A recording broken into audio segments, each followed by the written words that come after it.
সৃষ্টি হয়ে যায়, 10 সেকেন্ড 5 সেকেন্ড ভূমিকম্প হলেই আমাদের প্রাণে বাঁচাটায় পড়ে উঁচু উঁচু দালান বিল্ডিং গুলা ধসে পড়ে যায়। এটা আমরা সহ্য করতে পারি না, কিন্তু শেষ পর্যায়ে দেখা যায় কিয়ামত যখন সংগঠিত হবে, রাব্বুল আলামিন বলছেন ওয়া আখরাজাতিল আরদু আসফালাহা, আমি জমিনকে বলবো তোমার উপরে এই পৃথিবীর মধ্যে যা বহন করেছিলে সব কিছু তুমি বের করে দাও। তখন জমিন বের করে দিবে, তখন আমরা কি বলবো? রাব্বুল আলামিন বলছেন ওয়া ক্বালাল ইনসানু মা লাহা, হায় হায় মানুষ বলবেন, আমরা বলবো তখন হায় হায় কি হলো। এই যে পিন্ডালের মধ্যে আমরা বসে আছি, এই মুহূর্তে যদি আল্লাহর হুকুমে যদি আমরা যেখানে বসে আছি, যদি আল্লাহর হুকুমে তর করে কম্পন সৃষ্টি হয়, তখন আমরা কি বলবো? ওয়া ক্বালাল ইনসানু মা লাহা, আয় কি হলো কেন কাঁপতে শুরু করলো? সুবহানাল্লাহ।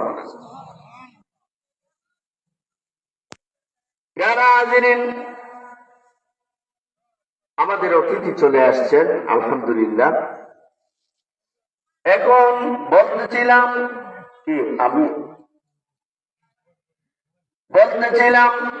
এজন্যই রাব্বুল আলামিন সময়ের কসম খেয়েছেন।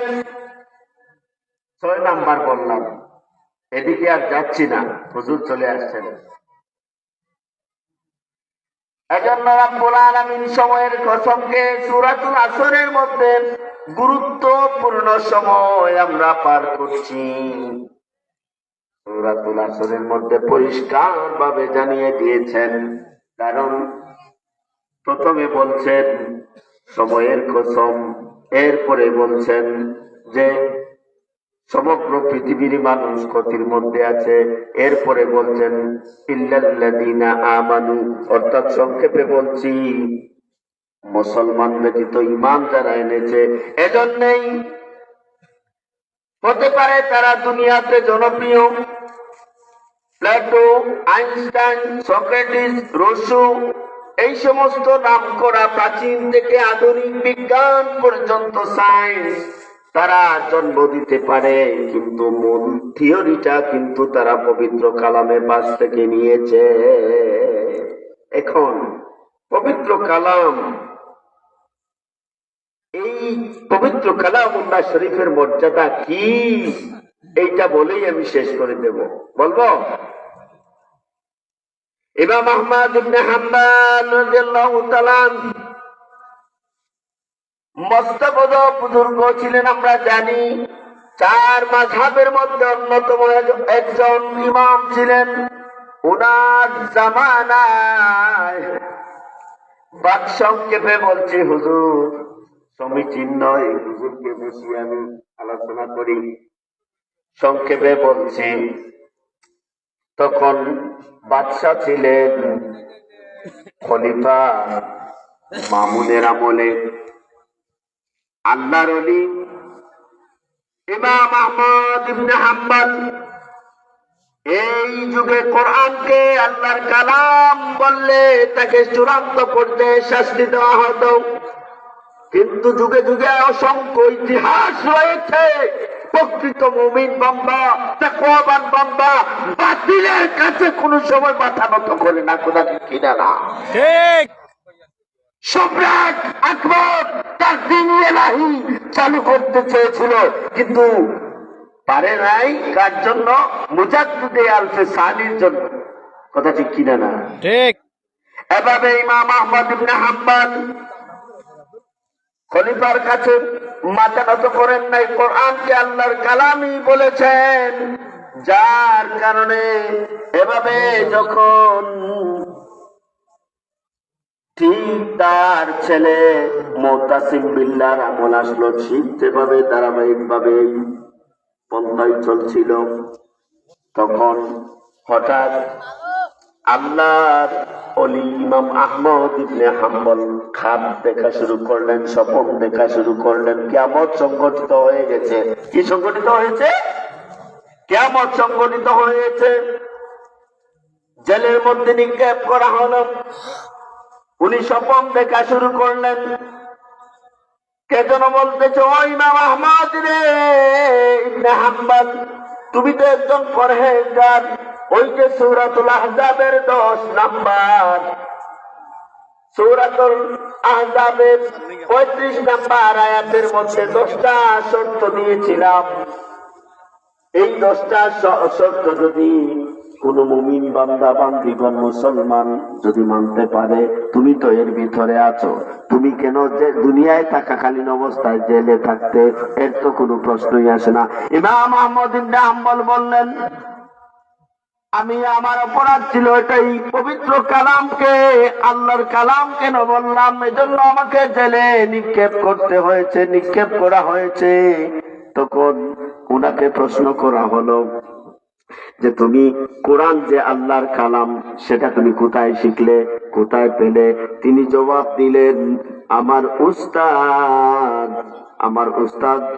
আব্দুর রাজ্জাক সানানি রহমতুল্লাহ আলাইহি, সেই যুগের বিখ্যাত বুজুর্গ, উনার কাছ থেকে আমি জেনেছি। হাজির করা হলো আব্দুর রাজ্জাক বিন সানোয়ানিকে প্রশ্ন করা হলো, ও সানোয়ানি, আব্দুর রাজ্জাক, কুরআন যে আল্লাহর কালাম তুমি কোথা পেয়েছো? তিনি বললেন, আমার উস্তাদ মাইমুন ইবনে রাশিদের কাছ থেকে আমি জেনেছি, শিক্ষা অর্জন করেছি, জেনেছি। হাজির করা হলো উনাকে এবং উনাকে প্রশ্ন করা হলো যে তুমি কোথা থেকে পেলে? উনি বললেন, ইবনে শিহাব আমার উস্তাদ, সেই যুগের বিখ্যাত জগৎ বিখ্যাত জ্ঞানী, জগৎ বিখ্যাত আল্লাহর ওলি হুজুর, আমি উনার কাছ থেকে জেনেছি। হাজির করা হলো ইবনে শিহাব জুহরি রহমাতুল্লাহ আলাইহিকে। এভাবে উনাকে প্রশ্ন করা হলো, ও শিহাব জুহরি, তুমি কোথায় পেলে? তিনি উত্তর দিলেন, আমি জেনেছি ইমাম উরওয়া কাছ থেকে, উরওয়া ইবনে জুবায়ের রাদিয়াল্লাহু তাআলা আনহুর কাছ থেকে। হাজির করা হলো ইমাম জুবায়ের ইবনে উরওয়া রাদিয়াল্লাহু তাআলা আনহুকে। উনাকে প্রশ্ন করা হলো, রে জুবায়ের, তুমি কোথায় জানলেন? উনি বললেন, আমি জেনেছি আমার খালা উম্মুল মুমিনিন মা আয়েশা সিদ্দিকা রাদিয়াল্লাহু তাআলা আনহার কাছ থেকে। হাজির করা হলো মা আয়েশা সিদ্দিকা রাদিয়াল্লাহু তাআলা আনহাকে। ওনাকে প্রশ্ন করা হলো, ওগো মা আয়েশা, আপনি কোথায় পেলেন এই কোরআন শরীফ যে আল্লাহর কালাম? উনি বললেন, আকায়ে মাওলা তাজদারে মদিনা হুজুর আকরাম সাল্লাল্লাহু আলাইহি ওয়াসাল্লামের কাছ থেকে আমি জেনেছি। হাজির করা হলো আল্লাহর প্রিয় হাবিবকে। আল্লাহর প্রিয় হাবিব বললেন, আমি জেনেছি জিবরিলে আমিনের কাছ থেকে। জিবরিলে আমিনকে হাজির করা হলো। জিবরিলে আমিন উত্তর দিলেন, আমি জেনেছি, আমি দেখেছি লাওহে মাহফুজে। লাওহে মাহফুজকে প্রশ্ন করা হলো, তুমি কোথায় পেলে? লাওহে মাহফুজ উত্তর দিল, কলম আমার বুকে লেখা হয়েছে। কলমকে প্রশ্ন করা হলো, ওরে কলম, তুমি কোথায় পেলে? কলম উত্তর দিল, আল্লাহ রাব্বুল আলামিনের মাধ্যমে সেটা সম্ভব হয়েছে।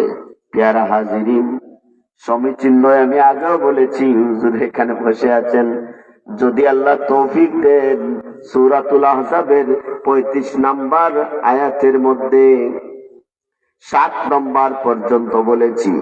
যদি আল্লাহ কোন এক সময় সুযোগ দেন, আরো 3 নাম্বার শেষ করব অন্য দিনে এসে। এখন আমি আপনাদেরকে নিয়ে ছোট্ট একটি মুনাজাত দিব, এরপরে চলে যাব নাকি? কারণ একজনকে বসে রেখে সেটা আসলে সমীচীন নয়। صلى الله على سيدنا ومولانا محمد وعلى آله وأصحابه وبارك وسلم. أستغفر الله إن الله غفور رحيم أستغفر الله ربي من كل ذنب وأتوب إليه لا حول ولا قوة إلا بالله العلي العظيم اللهم آمين ربنا ظلمنا أنفسنا وإن لم تغفر لنا وترحمنا لنكونن من الخاسرين মাবুদ আমি নাদান গুনাহগার উলামায়ে কেরাম কোরআনে হাফেজ দাড়ি পাকনা মুরব্বিয়াদেরকে লইয়া যুবক ভাইদেরকে নিয়া তুমি মুনিবের দরবারে ভিখারির বেশে দোকানা হাত বাড়ালাম। আল্লাহ যাটুকু আলোচনা হয়েছে আল্লাহ ভুল ত্রুটি ক্ষমা করে দিয়ে তোমার দরবারে কবুল করে নাও এবং সব আমল করার তৌফিক দাও। কষ্ট করে শ্রম দিয়ে যুবক ভাইয়েরা এই মাহফিলটি সাজিয়েছেন আল্লাহ এই মাহফিলটা কাল কিয়ামতের ময়দানে নাজাতের জরিয়া হিসাবে তুমি কবুল করে নিও ইয়া আল্লাহ। আল্লাহ এই অত্র এলাকার ইয়া আল্লাহ আল্লাহ যত বুদ্ধেগান কবরবাসী আল্লাহ কেহ মাহারা কেহ বাবারা আল্লাহ আমাদের মা বাবার কবরেতে আযাব দিও না রব্বুল আলামিন পরওয়ারদিগার আলম আমাদের তামাম বুদ্ধেগানদেরকে মাফ করে দিন। রব্বির হামহুমা কামা রব্বায়ানি সগীরা আল্লাহ আমাদের পীর মুর্শিদের দরজাকে বুলন্দ করে দিন। আল্লাহ সকল সাহাদাগণের হায়াতে তৈয়বা দান করেন। রব্বুল আলামিন আমরা যে যে খেদমতে আছি আল্লাহ সঠিক মতো খেদমতকে আঞ্জাম দেওয়ার তৌফিক দিন। সাল্লাল্লাহু তাআলা আলা খায়রি খালকিহি ওয়া নূরি আরশিহি ওয়া আসহাবিহি আজমাইন আমিন। আসসালামু আলাইকুম।